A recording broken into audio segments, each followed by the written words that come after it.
दोस्तों, हमारे YouTube channel में आप सभी लोगों का स्वागत बा। हम अपन पुरानी परंपरा लेके आप सामने आई बाड़ी। आजकल का युवा पीढ़ी इसके बारे में जानकारी नहीं बा। हमारे घर ओखर मुकर जाता चाकी हमेशा प्रयोग में लिया जाला। पहले का पूर्वज लोग जैसे मेहनत करते रहला तो लोग ज़्यादा दिन तक जियत रहला। अब का युवा पीढ़ी न काम कहीं चाहती है न ज़्यादा दिन तक जियत है। आजकल के युवा पीढ़ी के ये भी जाने की चाहिए जाता ओखर मूसर और चक्की के बारे में। भारत का संस्कृति के ना भुलाए के चाहिए। भारत के कहीं भी कोने में रहता अपन संस्कृति संस्कार ना भुलाए के चाहिए। अब पढ़ाई के साथ साथ हर चीज़ का जानकारी रहे के चाहिए। हमारे संस्कृति कभी ना अपन भुलाए के चाहिए। पहले के पूर्वज ज़्यादा मेहनत करत रहना, जाता ओखरी का इस्तेमाल करता रहना तो ज़्यादा दिन तक जियत रहना। अब का युवा पीढ़ी जितना सुविधा उतना काम नहीं करना चाहती है तो जल्दी से मर जाता हूँ, जल्दी से रोगी हो जाता हूँ। अब पहले के लोग ज़्यादा दिन तक स्वस्थ रहत रहना, जियत रहना। मेहनत करे के चाहिए।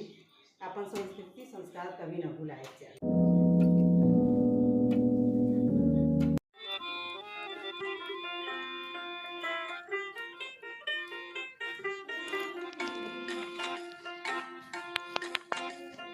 खुनवा पसीना सहरिया में भैया कौड़ी के भाव में बिकाइल बा।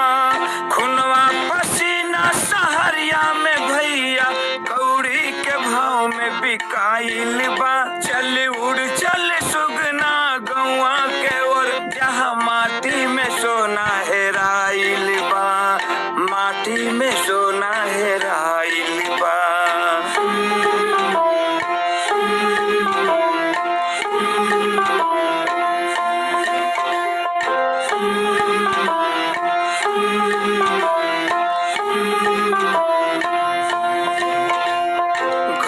अंगनैया के सपना सजा के मशीनियों से बेसी दैया खटवनी।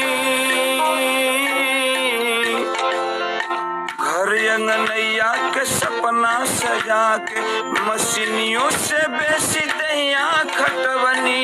हर कर्म यही पेटवा के खातिर बबुआ चुमनी के ड्यूटी बजवनी। भीड़ में यही सचिता गईनी जैसे,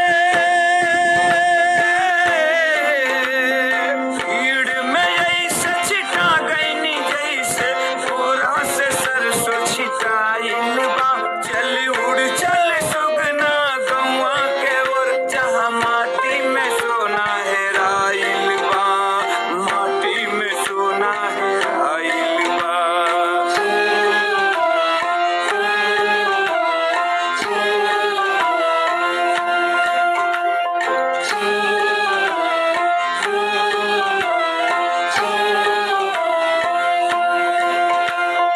कवने कानूनवा में हमहन घेरैनी,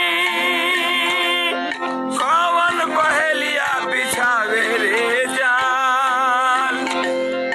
काहे भइल बा एतना लाचारी, सुई दवाई एगो टिकिया मोहाल। हाकिम लोग कीड़ा मकोड़ा बुझे कीटनाशक हमन पे छिड़काइल बा।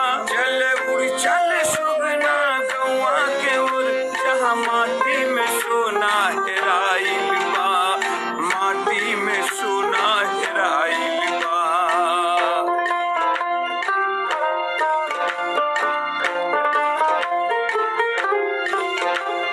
भटके सहरिया में ए भैया जे कर खेत खरिहनवा हो बाटे छिनाइल।